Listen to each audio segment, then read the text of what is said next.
Hey guys, welcome to the channel. Thought I'd kick this video off with a road trip. Those of you who are following my restoration know that the seats that originally came with the car were just totally disintegrated from corrosion. Never seen anything like it. Had to chop the seats apart, the bases, to get them even off the rails on the floor. So I'd like to take this thing for a ride here one of these days without using a Homer bucket or an orange crate like I've done in the past. So I was able to source a couple original thing seats that have been stored in a shed for 30 years. And doing a road trip now from Colorado to Kansas, about the middle of Kansas, south of Wichita. Meeting up with a guy that got the seats, and then also I need the side curtains too for the doors, and he has 4 of those. Again, been in a storage shed for 30 years. So anyway, headed down I-70. Got about another 270 miles to go yet, and please like, subscribe, refer my videos on to your friends. Appreciate you watching. I know we hit the over 630 subscribers now, which is pretty phenomenal since I started really working on it since April 5th or so during the COVID event. So appreciate everybody subscribing and hanging in there with all of my crazy videos that I've been doing. Try to give you all a variety of things. Solar, check out my playlist on solar, survival, e-bikes, which is really popular these days, and then also my other car builds. You got a 52 Buick restoration in there, 28, 29 Cummins truck that I built with a Cummins diesel and in Ford Model A. So just a bunch of stuff, but please leave any comments that you'd like to see maybe in future videos. I know I've made some videos kind of based on that in the past. So I read all the comments, and those of you that give me some questions, you know that I answer back, and I really appreciate the feedback. So heading down the road here, another 268 miles to go, and I'll see if I can give you an update once I get to this location and show you where I'm going to dig these seats out. Thanks for watching, and catch you in a bit. I'm about 8 miles away.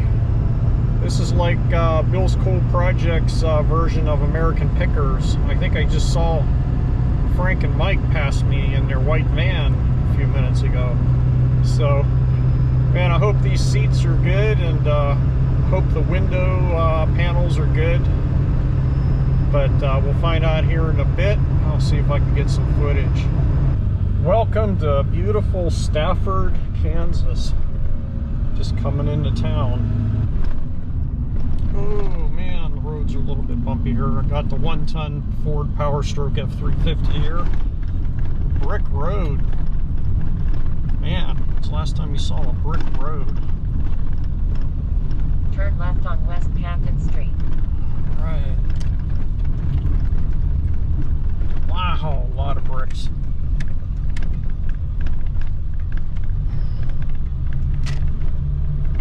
Continue 0.2 miles to address 405 on left. The owner of this yard doesn't want to be on camera, doesn't want me filming anything, but man, these seats are perfect. Just need to be cleaned up a little bit. Got the side windows, and the other seat is in great shape. All right, so here in Kansas, and I bought a little electric scooter here. This is going to be like a Musty One video. It's electric scooter. A Westinghouse scooter. Electric.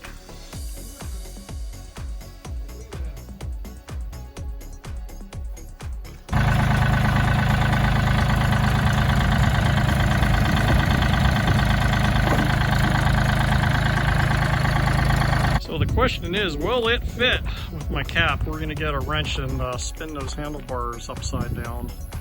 And I think it's just going to make it in there. The answer is it fit right in the back of the pickup truck. It's going to be a cute little project. This will be an upcoming YouTube. So check this out. You hot rodders know what I'm talking about. Look at my other builds, but this scooter has a 9-inch forward rear end in it. Unreal. With an adapter to the third member, and that's tied onto the electric motor. But on the one side, the axle must only be like 4 inches long, and on the other side, that's probably maybe 12 inches. But this is incredible. So even if it was just bought for this, just to have a 9-inch forward rear end in here, I think that's pretty cool. Hey guys, I'm here in Great Bend, Kansas, and unbelievable, this place. It's called Nobody's Auto Recycling, and unbelievable. There's like thousands of old 50s cars, trucks, you name it. I mean, I cannot believe all the stuff, all the cars, all the trucks that are in this yard. I've never seen anything like it in my life. But man, this is incredible. A lot of rusty metal, a lot of projects here for somebody to spend a lot of time and money on to restore them. But unreal, and it goes way back, probably 20-30 acres full of old stuff from the 40s, 50s, even some 30s. Incredible. So I thought I'd just add that into the video.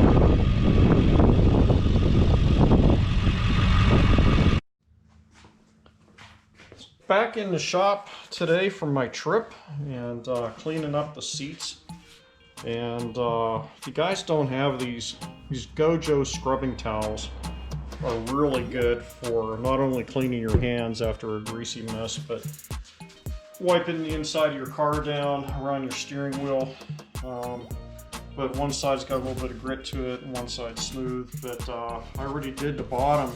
I cannot believe the condition of these seats after over 30 years sitting in a shed. And so anyway, so I'm gonna go at it with these scrubbing towels, get them all cleaned up, get all the dirt off, and the vinyl still soft. I cannot believe it. I really lucked out on these. So thanks Bradley in Kansas for hooking me up with these. All the dirt coming off. So next I have some of this 303, which is really good. They're just wipes, kind of like baby wipes also. And see if we could do to put a coating of this on there.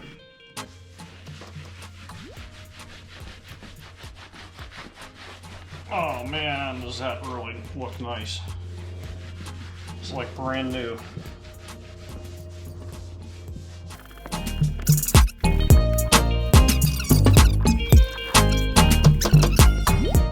Wow, I cannot believe how nice these seats turned out. They've been sitting in a shed for 30-some years and cleaned up amazingly well. This is original material. It's still soft and pliable. See that? Not brittle. So it's been in the dark, not out in the sun or anything for 30-some years. Incredible. So next, I need to get the roll bar in. Drill the holes. That's pretty much what I need to do. Take it out, clean up some of the surface rust on it, prime and paint it, and then get them back in. And then after that, seats go in, and then we'll see if we can take it for a ride. So let's go into time warp mode on the GoPro and get this roll bar bolted down.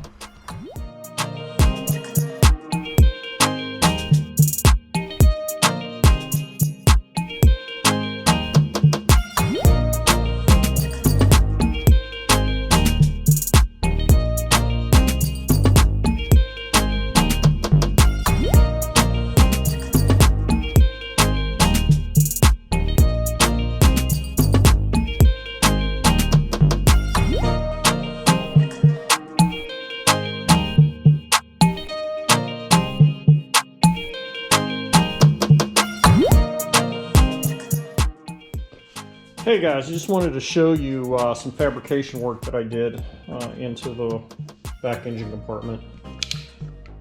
And as you recall from my previous videos, the whole thing was torched out in the back to get the cross member out. So what I did is I fabricated a nice piece of steel here that's removable. It covers the whole section back here, that whole void, and then also has the rubber seal from the factory in it. So what I did is I chopped out the channel off the original piece of metal that was in there, and then fabricated a piece of sheet metal, crimped the edges all the way around it. And then I have 2 screws on either side that I remove, and this whole inside panel pops out. And then I could work on the engine, or then I could take out the regular cross member like you've seen in my previous video. So worked out really well.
First time in 40 years it's been out for a ride. 40 years in a barn, supposedly. But man, this thing is running great. So with that, I think we'll wrap up the video, and finish up the body work. A couple things else I need to button up and get the seats upholstered in the back seats, and get it into paint. So but I'm curious if you guys have any comments on what color you'd like to see it. I know there are a ton of these things out there that are orange, a ton of them that are yellow, but I want to do something different. I don't want to do the Acapulco blue and white ice cream truck looking thing. I just doesn't settle too well with me. But if you think I should do it original, let me know in the comments. But look forward to hearing from everybody that's following the project. And please like, subscribe, refer this on to a friend. But anyway, that's all for now. Thanks.